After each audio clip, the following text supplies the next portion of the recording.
रुद्र ने कई बार अपनी तलवार से सिंहासन पर वार किया, पर हर बार तलवार सिर्फ एक ठंडी चिंगारी छोड़कर वापस आ जाती।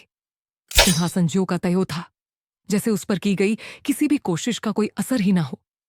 उसके हाथों की नसें अब उभर चुकी थीं, सांसें तेज हो चुकी थीं, आंखों में एक अजीब सी हैरानी थी। इतनी ताकत लगाने के बाद भी सिंहासन पर एक खरोच तक न आई। रुद्र थक कर सिंहासन के पास बैठ गया और सोचने लगा, सिंहासन को इस तरह नष्ट नहीं किया जा सकता। उसके पीछे जरूर कोई और रहस्य है। रुद्र थककर सिंहासन के ठीक सामने बैठ गया। उसकी सांसें तेज चल रही थीं, हाथ अब भी तलवार की मूठ पर जकड़े हुए थे। उसकी लाल आंखों में गुस्से की आग थी, मगर ये आग अब धीरे धीरे बुझने लगी थी। महल की खामोशी में सिर्फ उसकी सांसों की आवाज गूंज रही थी। तभी रुद्र, एक मीठी मगर दर्द भरी आवाज उसके कानों में गूंज उठी। वो आवाज जैसे सदियों पुराने सन्नाटे को चीर रही थी। रुद्र चौंक कर उठ बैठा, उसकी आंखें इधर उधर देखने लगी। कौन है?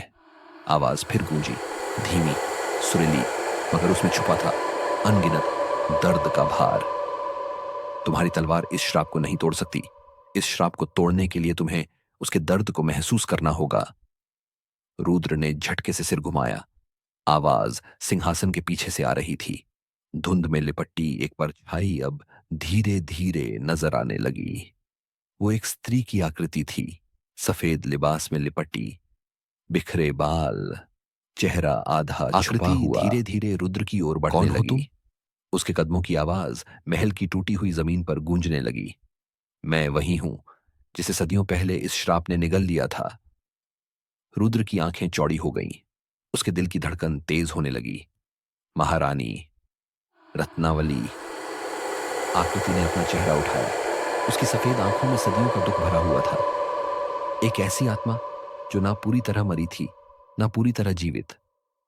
अगर तुम इस श्राप को तोड़ना चाहते हो रुद्र, तो तुम्हें उस दर्द को महसूस करना होगा जो इस महल में आज भी जिंदा है। रुद्र की आंखों में एक पल के लिए वो आग बुझ गई। उसने तलवार नीचे नीचे रख दी। महल की दीवारों पर टपकता खून अब भी बह रहा था। सिंहासन जस का तस खड़ा था। कैसा दर्द! रत्नावली की आवाज गूंज उठी।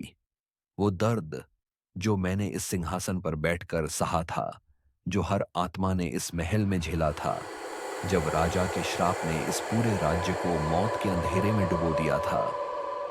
रुद्र के दिल में एक अजीब सा डर और दुख भरने लगा। उसकी आंखों के सामने धुंध में पुरानी परछाइयां नजर आने लगीं। चीखती आत्माएं, जिंदा जलाए गए लोग और सिंहासन पर बैठा वो निर्दयी राजा। इस श्राप को तलवार से नहीं, बल्कि आत्मा से तोड़ा जाएगा। रुद्र ने धीरे से आंखें बंद की। महल की खामोशी अब उसके अंदर गूंजने लगी।